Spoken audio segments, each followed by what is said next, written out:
Alright, HitTV Uganda, thank you so much for watching. Yonna gye musinzira okutulaba, mwebale nnyo, mwebalire ddala. Emirimu gitambula gitya, katusuubire bitambula bulungi. Lunaku lwa kusatu tusinzidde eno saidi z'ennajeera era nga tuline Uganda's #1 blogger at the moment. Jaja good, Jaja nice. Yes. Isma Olaxes.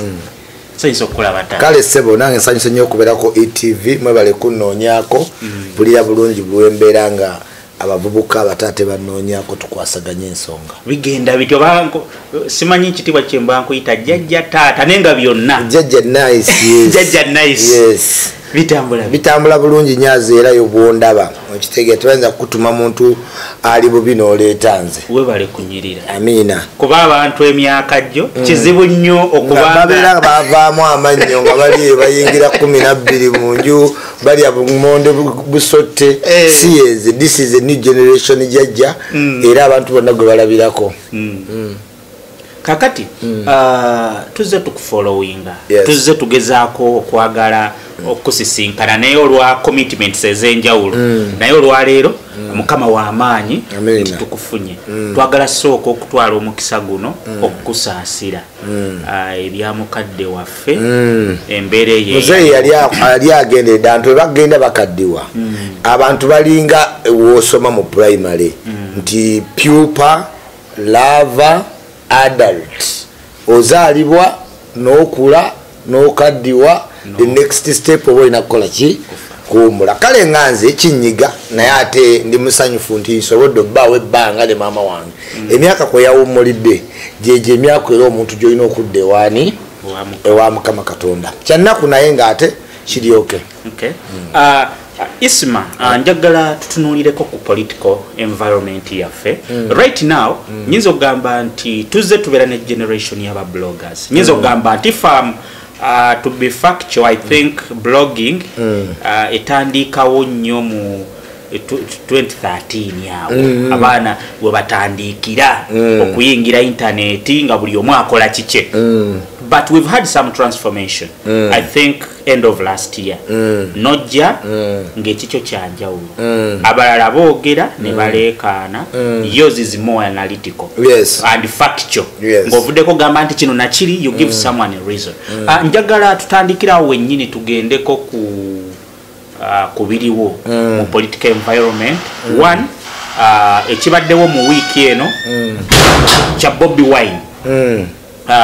Nekibiina kye kya NUP kyalina nominations ez'aba Lord Mayor mwalimu Jose Chameleone Joseph Mayanja ne mubeeramu Latif Sebaggala n'omukulu omulala ali Hajina Santege Sebaggala ataalabikako olw'ensonga nti yali mulwadde so mu mbeera eno ekyazzeewo kiri nti Chameleone baamumye kaadi Chameleone baamumma kaadi. So many reasons came up. Ne bagamba tuulire simu yo. So many reasons came up.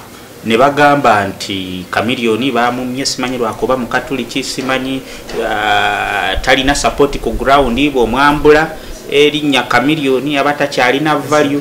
Ate aba NUP ne bavayo ne babyega ne bagamba documents ezasasande ku mutimbagano nga ziriko obusaze nfu awo njagala kutandikire ne baziba sinfu tutwale nti nno nfu bamuwadde zo reason ki bw'otunulamu bamuwadde ki reason ki reason zonna ze bawadde Chameleone tebabadde intention nti no baagala omuwa ki kaadi naye premeditated okiwulira kati premeditated ne bateekawo just embeera esobozesa okuparticipatinga ne tugenda kukola ki wangula kyetuyita participating but not competing. You come to participate. Kati bategedde Chameleone ayagala kufuna kifo kyaki kya Lord Mayor naye nga bo bakimanyi tali qualified era nabajja bakola ki basembya okitegeera kati n'olw'ensonga eyo Chameleone ne bamuteeka mu mbeera nti ajja competing bamujjemu nga talina kyeyekwasa as in law According to you, when you look at Chameleon, he has a musical legacy for 20 years. Alina etafali lyagaseeko. Gwenga gwe olaba yabadde n'ebisaanyizo. Ebisaanyizo bonna ng'abayimbi abalala tebalina bisaanizo. Tewali muyimbi alina bisaanizo. Ne Bobi Wine yennyini ayimiriddewo atuddeko enjovu etudde ku katabi akatono egenda bwenume y'ekigwere nekola ki kusituka tebalina bisaanizo. Mu politics is not only popularity erina okubaawo naye ngaeyo popularism ekukiririzaamu mu ngeri ki ku principle rule of law engeri gye weeyisaamu okiwulira background check up historical background oyimirira otya ku miramwa kyova olaba nti Chameleon bakuwagira ekisaawe kiramba naye bagambe ab'ekisaawe bakulonde ku bwerosi tebajja kulonda kuba bakwagala mu ngeri ki Sindi akuba gundi cricket ovo baba cricket ovo bayinza olonda Sindi ku kifo kyonna tebasobola okitegeera n'olw'ensonga eyo abantu bategeere misconception ekutta abantu kuguna omugundi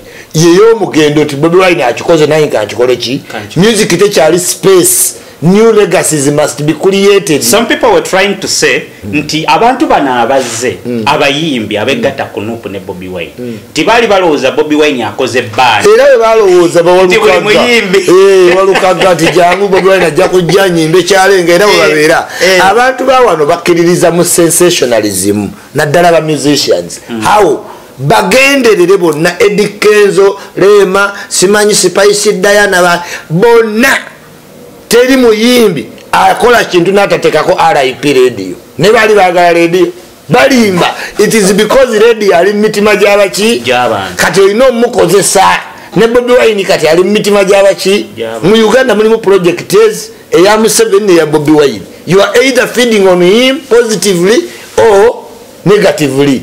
Okitegeera kati Bobi Wine yene yesurroundinga n'abayimbi tebalina value tebalina kintu kyonna kye baleese tebalina leadership qualities tebalina kye bagamba society.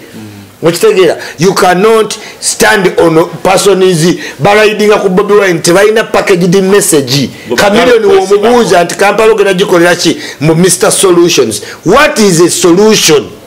Jimenye tutegere solution ku drainage ku education ku traffic ku violence ku bubbi okitegeera solutions zo kyeki elaborate toleta bulesi kiki kigambo twebereremu otegeeza ki nyenezibe Museveni sente onongamba sebereddemu nja kuba nebereddemu emba ndi mu ghetto okitegeera ngende mmenya omuzigo gw'omuntu nyakule nja kuba nekoze eki neberedde but okwebereramu otegeeza ki. This is the problem lacking in opposition dissecting the message.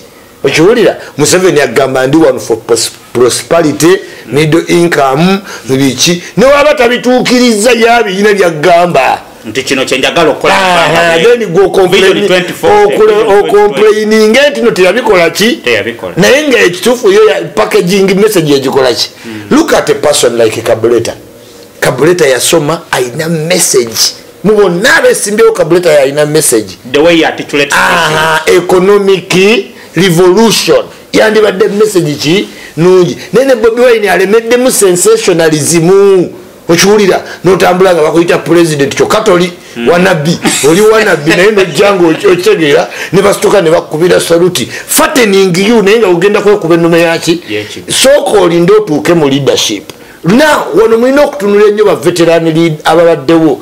Besigye is a rich man ayina ne plot n'ennyumba Kololo to have a plot in Kololo plot $1 million plus. But why do you think Besigye yesiba bihoodies ebyo abeere watyo ng'ayogerera ebyantu? It is to relate to the people bagenda fighting nabo naye ng'otuga nti no era tuli bubi ovuga eskaledi baganda bwe bawasambaga mikwano gyo ez'abalemedda tuli bubi oyina biici oyinama tuli bubi. You are not relating to the what? The population. Ne Museveni we yali ajja mu buyinza yali ratinga neki even up to today Museveni relates to the population kubanyiza okubuuza wali olabye ku maka ga Museveni wali olabye ku maka ga Muhoozi ag'abaana be kyogamba bo tebamanyi drone oba kamera but they must not keep the population in a tebayinza bakipinga ngaba wa chekyasula Mobutu chekyasula Gaddafi kola ezo empire mbuno toyiza gold so abantu olina obbalaga nti nawe toli bulungi olina obbalaga nti mutambulira mu kimu era one of the principles of Museveni mu Mastered Seed agamba never show people nti you are rich. Look at Uganda. The rich people try so hard to maintain it. The poor people try so hard to show it. Never jump bala, never kasuka, mbesimanyi doni bati, mbesimanyi doni nasa. Taina senti. Taina senti.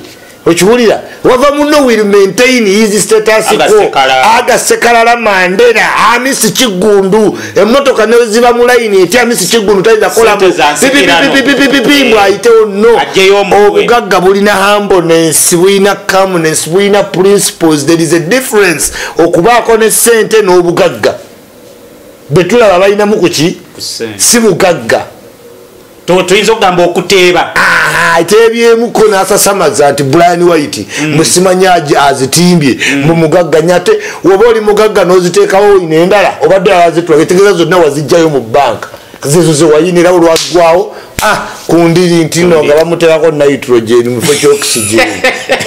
Alright, ETV Uganda, thank you so much. Tukyali ku nsonga za Nuupu.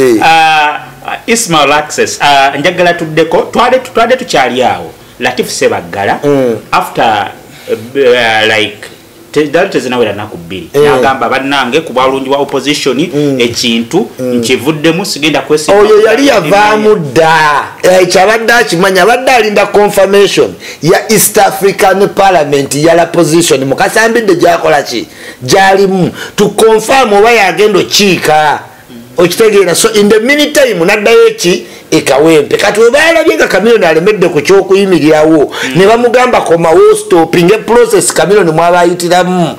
In other case bakomezawo Latifu kujjamu ani Chameleone nga yayingiridde enkwatagana yabe kuba Bobi Wine yakkaanya dda ne Besigye nakkaanya n'aba DP block kyebayita to be compromised. This is why banamboze baani bavudde buveni bafuna ebifo mu politics. You work with alliances agreements.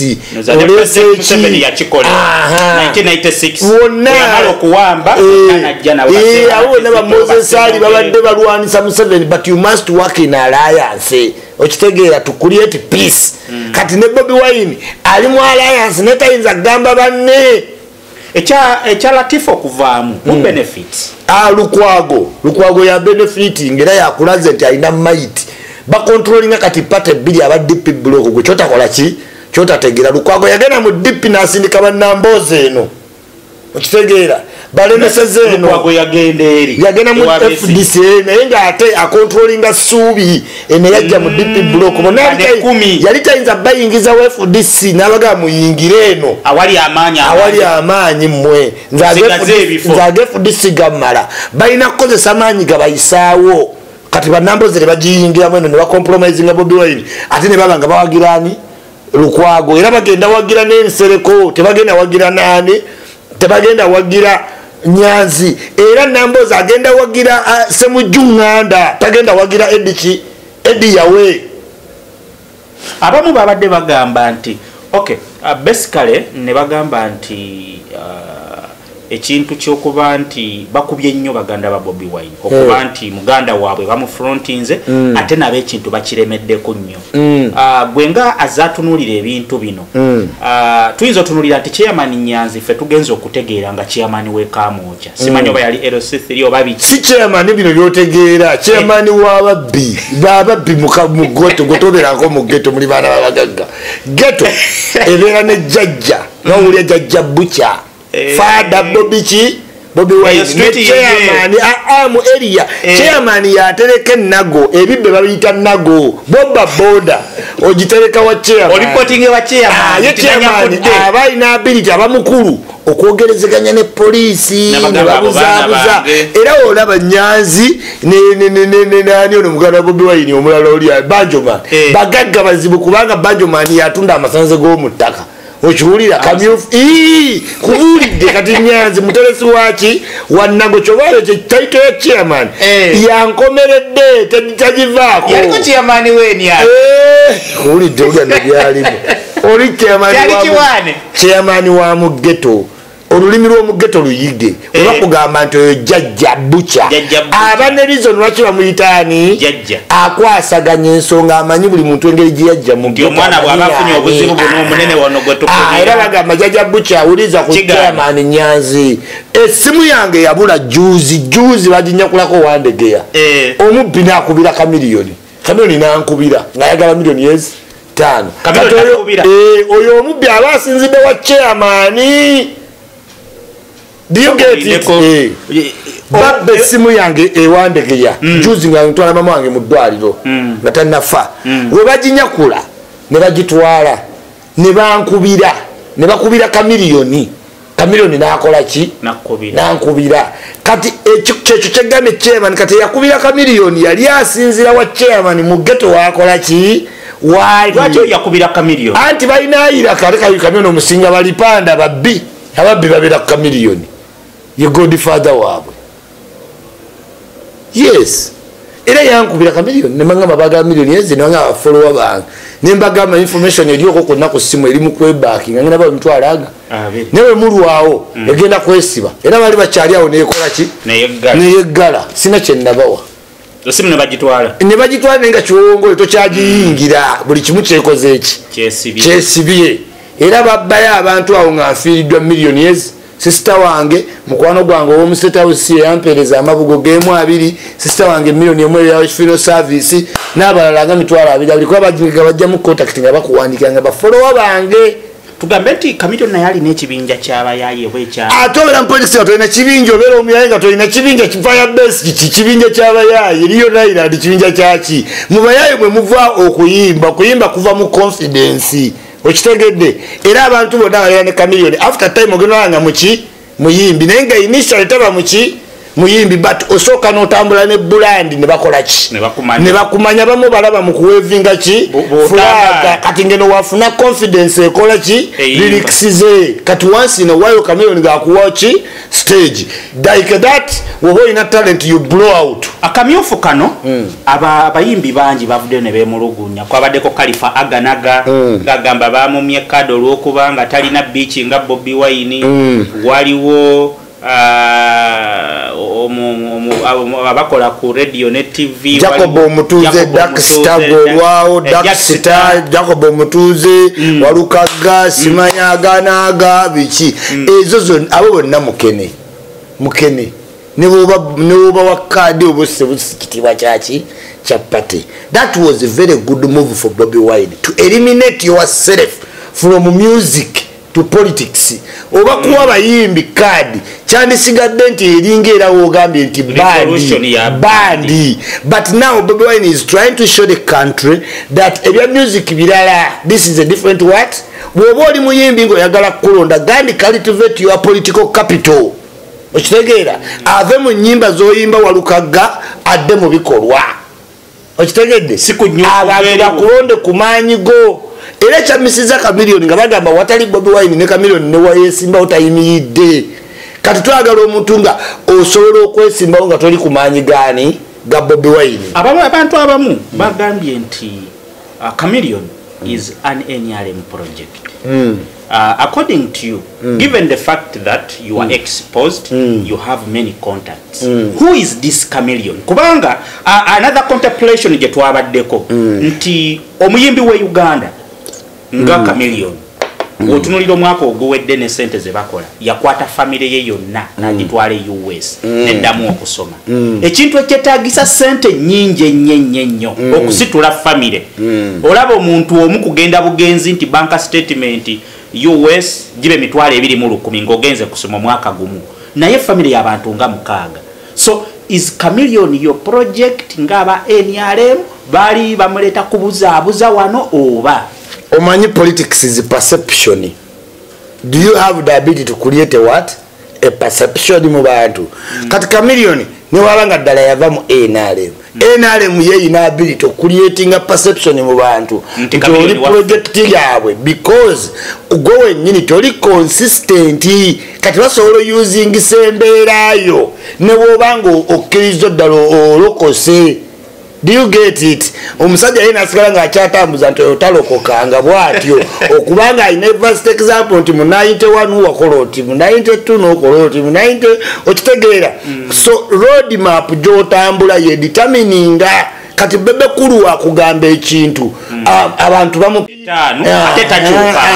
ne Bobi Wine abantu bamwagadde nti avayo n'alonda yes kati gwe aganaaga Chameleone eyo sign ya cowardice. So should we say that Chameleone is an opportunist? Is a coward. So opportunist ne coward omanyi atya abafanizi naye ate nakuletinga impression nti bafani bebamukola ki bebamwagala naye abatya nnyo nti tayinza kukola decision making.